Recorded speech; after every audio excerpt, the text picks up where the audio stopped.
ఇప్పుడు టైం అయితే మార్నింగ్ పూట 7:38 అయింది. మీకు చెప్పలేదు కదా, మన చెరువు అయితే పట్టేసాం.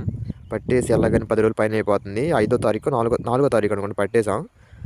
ఆ వీడియోస్ పెడదాం అనుకున్నాను, పెట్టలేదు. 10 రోజులు అవుతున్నా సరే చెరువు పట్టిన తర్వాత రెండు సార్లు వచ్చాను. అప్పుడు మన దోస చెట్లు కిందలే అవి పెద్ద అయిపోయి ముగ్గిపోయి చూడండి దోసకాయలు చాలా అంటే చాలా కాసి ముగ్గిపోయి. అంటే మనం రేవుగడ చెరువు ఉంది కదా, అక్కడ పని చేసుకుంటా ఉన్నాం. చూడు ఇది ముగ్గిపోయి పగిలిపోయింది కదా, చూడండి అలా ముగ్గిపోయిందో.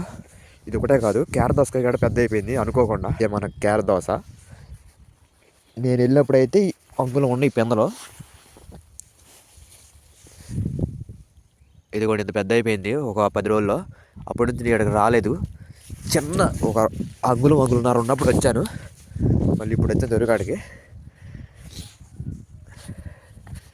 ఇవన్నీ కేర దోసకాయ, ఇదిగోండి కేర దోసకాయలు. నేను వెళ్ళినప్పుడు ఎంత సైజులో ఉన్నాయి. ఇప్పుడు ఆడ కొన్ని పెద్దవి ఉన్నాయి, ఈ మిగతా అన్ని పెద్ద చాలా పెద్ద, చాలా అంటే చాలా పాకేసింది చెట్టు. చూడండి ఎంత పాకిందో. ఇదేమో వంకాయ చెట్లు నీరు పోయట్లేదు కాబట్టి పెద్ద అవ్వలేదు. నేను ఉన్నప్పుడే చెరువు పట్టినాక ముందే పిందలు పడి, అప్పుడు నుంచి పట్టించుకుంటే ఈ పాటికి చాలా కాయలు కాసాయి. ఇవి పెట్టుకున్నాయి వంకాయలు అన్నిటికీ ఉన్నాయి. ఇప్పుడు అన్ని చెట్లు కాస్తే ఎట్టగానే 2 కిలోలు దాకా వస్తాయి వంకాయలు.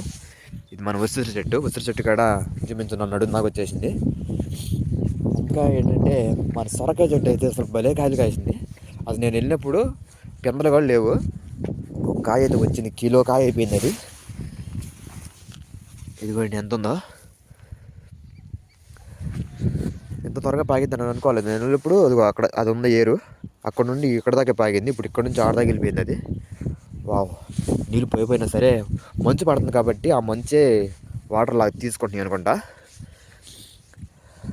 మనం చెరువు పట్టిన వీడియోలు కూడా పోస్ట్ చేయలేదు, ఎందుకంటే చెరువు పట్టిన కాడి నుంచి అన్నీ బిజీగా పనులే, అందుకని పెట్టలేదు. మన కౌంట్ ఎంత వచ్చిందో కూడా చెబుతాను నెక్స్ట్ వీడియోలో.